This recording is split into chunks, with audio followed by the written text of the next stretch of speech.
If y'all were on my channel over a year ago, you will remember a story that I did involving this man that you see on the left, whose name is Michael Valva.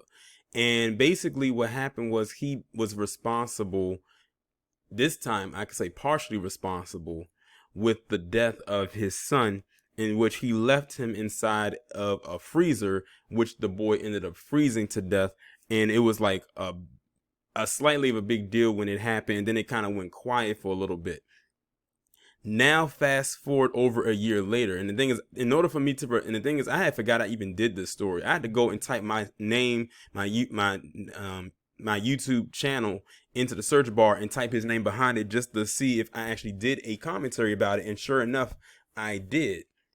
Now fast forward over a year later, we now have this other woman attached to this story whose name is Angela Pollina, who was the spouse of Michael Valva. And now they are both involved with the death of this boy and also the torture of their other children. But get this, these two right here are so rotten to the core that they are literally playing the blame game of who was responsible for the death of that child. Now, the little boy is his son with another woman. She was the stepmother. And now they're pointing fingers at each other of who did what to who. As far as I'm concerned, both of them are equally trash, and definitely both are responsible for the death of that boy and the torture of the other children. So I'm going to go ahead and read this article that was posted on May 19, 2021 on the New York Post. It says, ex-NYPD cop former lover blame each other in 8-year-old garage death. Ex-NYPD cop Michael Valva and his former fiance are blaming each other in the death of his 8-year-old son, and they want separate trials to prove it, their lawyer said Wednesday. Valva's lawyer, John Laturco, called his client's ex, Angela Pollina, a wicked stepmother, and claiming she is primarily responsible for 8-year-old Thomas Valva's death last year at their Long Island home. She was in charge of the children. She was the disciplinarian in the relationship, Laturco told reporters outside Suffolk County Supreme Court, where pretrial hearings in the case had been held for more than a week. She had control over the surveillance video. Laturco insinuated that Pollina was manipulative. Michael Valva really was meek, he said. So they're going to go with that angle, that she was manipulating you to do this to your child. I'm not buying it.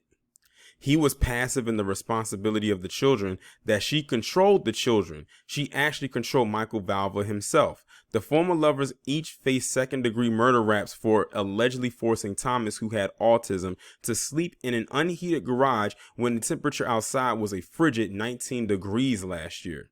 He was found dead the next day. His younger brother, Andrew, age 6, previously detailed how he, Thomas, and their brother Anthony, age 10, were allegedly abused by Valva and Pollina, saying they were often tossed in the garage as punishment. Let me say two things. One, that has to be traumatizing for a little boy to have to relive the instances in which he faced at the hands of his father and his stepmother. And then having to detail about what happened to his brother as far as, his death. Number two, it said that they were often tossed in the garage as a form of punishment.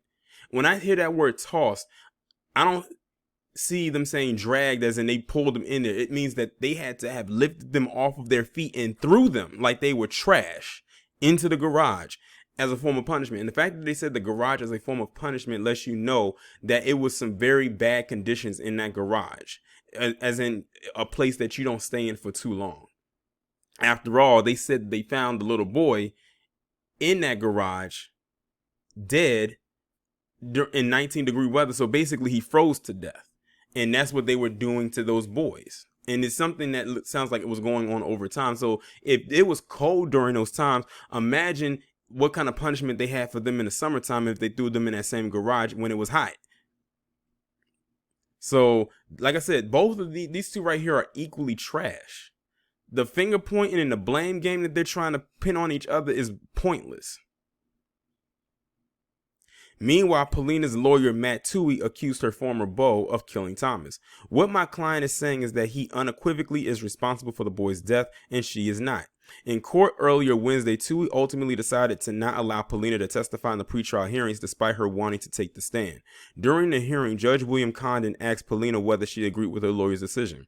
After carefully reviewing the risks, he has made the tactical decision not to call you as a witness. Do you agree with this decision? The judge asked.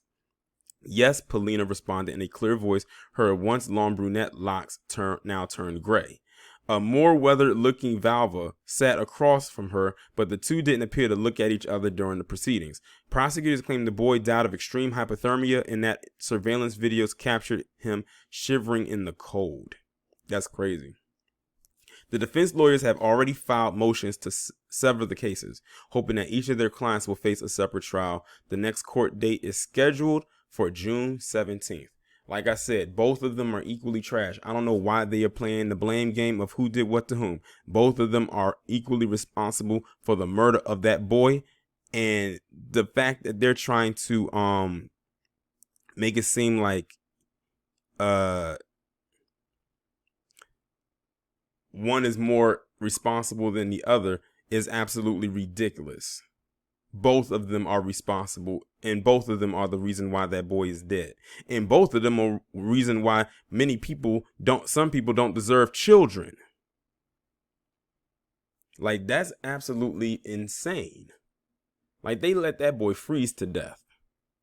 And I don't even know what the reasoning as to why they did it, but is there a real logical reason? No. And also, might I add, and I found this out on a post on Instagram that actually led me to reading this article. Did you know? Well, you probably didn't, but I will have you know that this Michael Valva actually allowed his dog to sleep inside the house while his boy was out in the garage freezing to death.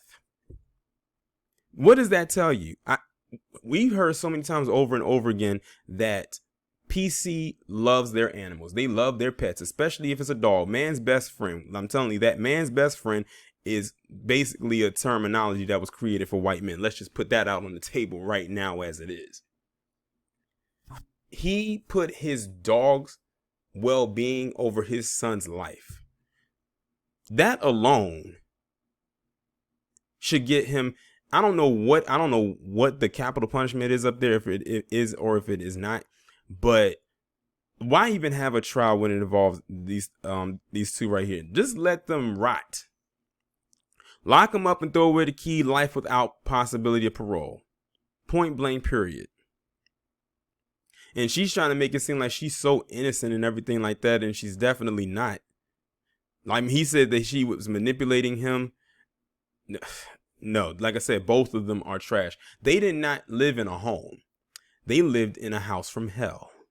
There's a difference between a house and a home, and that's what they lived in. But that house was made, like, literally, like, in hell. Then basically it was hell on earth for the kids.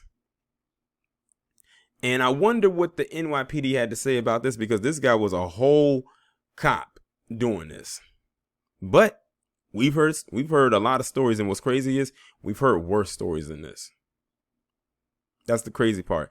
And they said they had surveillance video of him shivering in the cold. It makes you wonder, did they watch those videos as enjoyment? I wonder. I don't like doing stories that involves the torture of children. I really don't.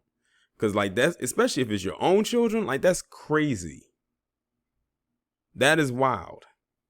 But y'all let me know what y'all think about this down in the comments, and I'll talk to you in the next one.